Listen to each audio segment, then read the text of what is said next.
नवनीत जी, किसी व्यक्ति की 7.5 ढैया चली, उसके पुराने कर्मों का हिसाब होने लगा जी। सजा जी कौन तय करता है इसमें? जी, देखिए, पहली बात तो मैं आपको एक क्लियरली एक बताना चाहूँगा कि कुदरत किसी को माफ़ नहीं करती है। आपको लगता है ना कि भगवान जो है वो सबको माफ़ कर देते हैं। ये क्लियरली मेंशन है इवन भागवत गीता में भी और शिव महापुराण में भी कि भगवान चाह कर भी किसी को क्षमा नहीं कर सकते, नहीं कर सकते। क्यों? आपके कर्म, आपके कर्मों की वजह से। अब आप छोटी सी बात देखिए ना, भगवान कृष्ण है, वो भगवान है, और सामने जो है कौरव खड़े हैं, कर्ण खड़े हैं सामने, इतने बड़े दानवीर हैं। क्या उनकी बुद्धि को थोड़ा सा भी वो आशीर्वाद देके उस युद्ध को नहीं रोक सकते थे? भगवान थे, बिल्कुल बदल सकते थे। लेकिन उन्होंने कहा कि घमंड, क्योंकि जब उन्होंने एक प्रपोजल दिया था कि आप एक छोटा सा गांव पांडवों को दे दीजिए, खत्म करो, वो बोल रहा है कि 1 इंच भी नहीं दूंगा। तो फिर भगवान कहते हैं कि इसकी मृत्यु हो चुकी है। अब अर्जुन के पास जाते हैं तो अर्जुन अपने सगे संबंधी गुरु सबको देखकर वो बेहोश होने लगते हैं, कहते हैं कि मैं नहीं युद्ध कर सकता। और फिर भगवान कृष्ण उनको कहते हैं कि ये सब मर चुके हैं, आप केवल सोर्स हैं, आपका तीर है, आप नहीं चला रहे हैं, ये मैं लिख चुका हूं, ये डिसाइडेड है। अब आपको आपकी बात का जवाब मिला कि सजा कौन डिसाइड करता है। डिसाइड अगर करने वाली कोई शक्ति है तो वो एक एल्गोरिदम है, और वो जो एल्गोरिदम है उसका नाम है निर्गुण शिव। यानी कि जब आप ब्रह्मांड से कहीं परे निकल जाते हैं, निरंकार, कोई आकार नहीं, कोई गुण नहीं, वो जो नॉलेज, वो एल्गोरिदम जो प्रिवेल करती है ब्रह्मांड में, उसको महादेव कहते हैं। इसीलिए वो डिस्ट्रक्टिव एल्गोरिदम है, और वही एल्गोरिदम डिसाइड करती है कि आपको कितनी सजा और कितना दुख मिलेगा। और उस एल्गोरिदम के अंदर जो इनपुट किया जाता है वो आपके अपने कर्म है। इसको कोई डिसाइड नहीं करता, ना शनि, ना कृष्ण, ना विष्णु। इन सब के हाथ बंधे हुए हैं उस अपार एल्गोरिदम के ऊपर जिसका कोई आकार नहीं। इसी को विधि का विधान कहते हैं। बिल्कुल, विधि ये जो का विधान। खुद परमात्मा भी उस विधि के विधान को नहीं बदलते, नहीं बदल सकता कोई, होने देते हैं, होने देते हैं, कर्म फल होने देते हैं। लेकिन जब ये भी हुआ तो भगवान इतने दयालु हैं कि वो कहते हैं कि कौरवों को पांडवों से पहले स्वर्ग दे दिया जाए। यहां पर भगवान काम करेंगे, ये उनकी क्षमा है। कर्म फल मिलने के बावजूद जो है वहाँ पे जब मृत्यु के बाद कहते हैं कि आत्मा को एक रियलाइजेशन होता है, जी। तो कहीं ना कहीं दुर्योधन या कौरव से जो मारे जाते हैं युद्ध में, उन्हें भी जो है एक स्वर्ग का, अभी आपने वर्ड यूज किया रियलाइजेशन, यही भगवान चाहते हैं कि आप रियलाइज करें कि आप कहाँ पर गलत हैं, और अगर आप उसको रियलाइज करें तो इस शरीर में भी क्षमा मिल सकती है आपको। शनि की 7.5 या ढैया केवल आपको रियलाइज करवाने के लिए है कि आपके आसपास सब कुछ झूठा है। जिसको आप सत्य मान रहे हैं वो सत्य नहीं है, सत्य कुछ और है। मैं एक सामान्य शब्द में इसको कहूँ कि जो माया का बंधन है हम उसको काटने की कोशिश कर रहे हैं शनि, ताकि व्यक्ति जो है उस हकीकत को जान पाए कि एग्जैक्टली उसने क्या किया, कहाँ गलतियाँ कर रहा है उस जीवन में, और जो उसके रिश्ते नाते जितनी भी चीज़ों से आसक्ति है वो आसक्ति उसकी कम हो सके, और वो कहीं ना कहीं ब्रह्म ज्ञान जिसे कहें या आत्मज्ञान कहें उस तक पहुँच पाए। इसी से छोटी सी मुझे एक बात याद आई, सॉरी क्षमा कीजिएगा मैं आपको। तो एक बार मैं वृंदावन में था हाँ। वहाँ पे मुझे एक वैष्णव मिले। तो उनसे मेरी बात हुई, वो ज्योतिष में बहुत इंटरेस्टेड थे। अच्छा।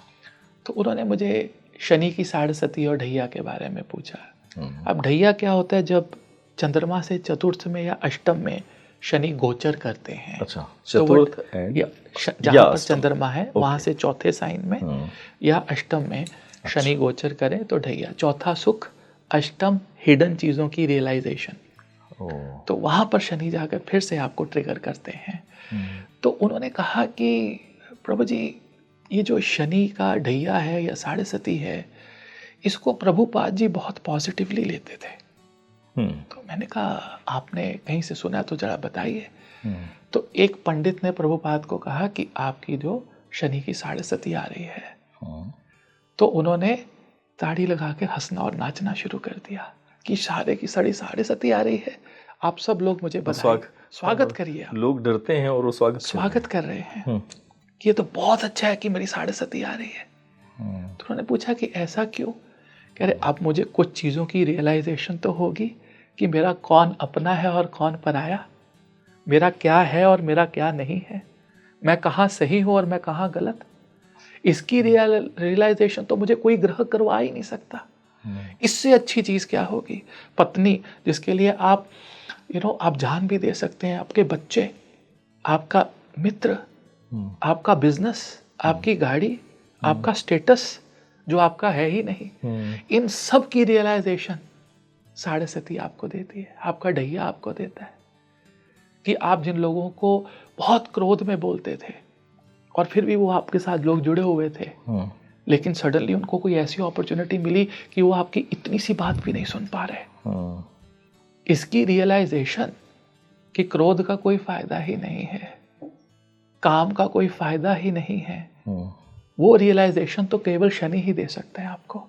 और दैट इज़ वाई मुझे ये लगता है कि अगर आप अपने अंतर मन से जुड़े हुए हैं और आपकी शनि की साढ़े आती है, आपको बहुत चीज़ें सत्य और असत्य आपके सामने आ जाएगा। और कितना समय लगता है इस चीज़ को समझने के लिए कि क्या सत्य है और क्या असत्य है। अब आप इसको दुख मानिए या आप इसको सुख मानिए। आप बहुत बिजी थे, बहुत पैसा आ रहा था, आप बहुत अच्छा चल रहा था, काम ठप हुआ, बीवी छोड़ गई, शादी टूट गई, बच्चे आपसे बात नहीं कर रहे, आप इन सब चीज़ों को छोड़ा और आप ज्योतिर्लिंग करने निकल गए। आप शक्ति पीठों पे चले गए, आप गुरुओं महात्माओं को ढूंढते फिरे। असली जीवन तो यही है, असली जीवन तो यही है, ब्रह्म तत्व तो यही है, आत्मज्ञान की खोज में, आत्मज्ञान की खोज में। और अगर साढ़े चल रही है और आप उससे पहले भी ये सब करते आ रहे थे और फिर कंटिन्यू रखते हैं, फिर आपकी साढ़े कुछ नहीं करेगी। क्योंकि जो शनि और जो एल्गोरिदम आपको रियलाइज करवाना चाहती है वो आपको पहले से ही पता है। करेक्ट। खत्म हो गई कहानी साढ़े की। साढ़े पर इतने अच्छे ढंग से आपने दर्शकों को समझाया हमारे। मैं नवनीत जी चाहता हूँ अलग अलग राशियों पर जी ढैया या साढ़े का जो इम्पैक्ट हो रहा होता है, जस्ट अभी शनि जो चल रहे हैं कुंभ राशि में चल रहे हैं जी, तो इनके पिछली राशि पर आपने कहा और अगली राशि पर और उस राशि पर जिस पर वो चल रहे होते हैं, और साथ में एक जेनरिक की किस राशि पर वो ज़्यादा इम्पैक्ट डालते हैं। जी इस पे थोड़ा सा प्रकाश डालें। देखिए, अगेन हर एक कुंडली एक यूनिक कुंडली है जी, हर एक का लगन अलग है, राशि अलग है, नक्षत्र अलग है, नक्षत्र के अंदर पदाएं अलग हैं जी। एक नक्षत्र में पैदा हुए भी लोग अलग अलग पदा और जो अंश है डिग्री के कारण एक जैसे नहीं होते हैं, यानी कि वो चरण जो है वो बिल्कुल अलग रहते हैं। अब मान लीजिए शनि जो है आपकी कुंडली में एक बहुत अच्छे योग कारक ग्रह हैं। लोग कहते हैं कि शनि तो हमारे जो है पंचमेश हैं और चतुर्थ के स्वामी हैं, बहुत अच्छे। तुला या वृष का होता है तो उसके लिए साढ़े जो है वो इफेक्ट नहीं करेगी, ऐसा नहीं है। ये बात आप क्लियरली अब देखिए, सबसे बड़ी बात साढ़े के साथ आपकी महादशा कौन सी चल रही है। अगर महादशा अच्छी चल रही है तो आपकी कुंडली का 70% जो इफेक्ट है कि कैसा आप अनुभव करेंगे वो महादशा के ऊपर है। साढ़े सती 30-40% इफेक्ट करती है अगर आपकी महादशा अच्छी है, क्योंकि महादशा नाथ आपके जीवन को चला रहा है। और अगर महादशा अच्छी है तो मतलब ये है कि आपके कर्म अच्छे, आपका अच्छा पीरियड है।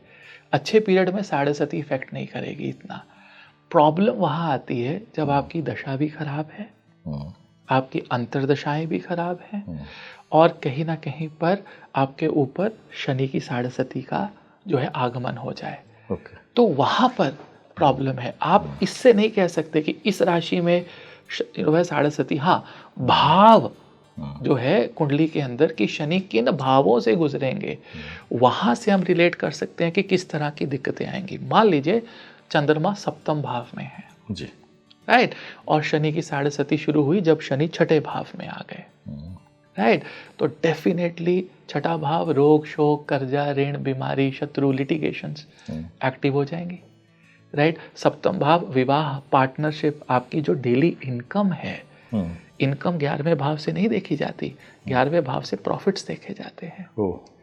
द्वितीय भाव आपका बैंक बैलेंस है, लेकिन आप कितना कमाएंगे वो सप्तम भाव से देखा जाता है। तो आपकी कमाई जो है वो कम हो गई, दिक्कत परेशानी आनी शुरू हो गई, self realization, right, self intro, जो एक इंटरनल आपको अपने अंदर जाना है सप्तम भाव को लेकर, वो शनि आते ही एक्टिव करेंगे, राइट।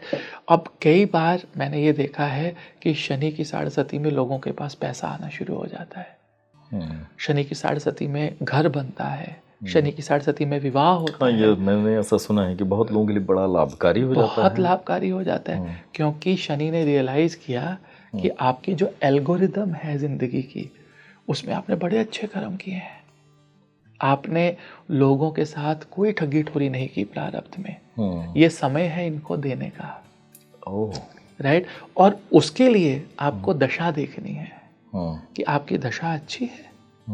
अगर आपकी दशा अच्छी है जीवन में तो साढ़े सती आपको कुछ देने के लिए आई है, और अगर आपकी दशा खराब है तो साढ़े सती जो है वो कुछ लेने के लिए आई है। और अगर दशा मीडियम है तो आप बोलेंगे गुरुजी सब कुछ अच्छा चल रहा था, बस ये जब से शनि की साढ़े सती आई है प्रॉब्लम्स हैं।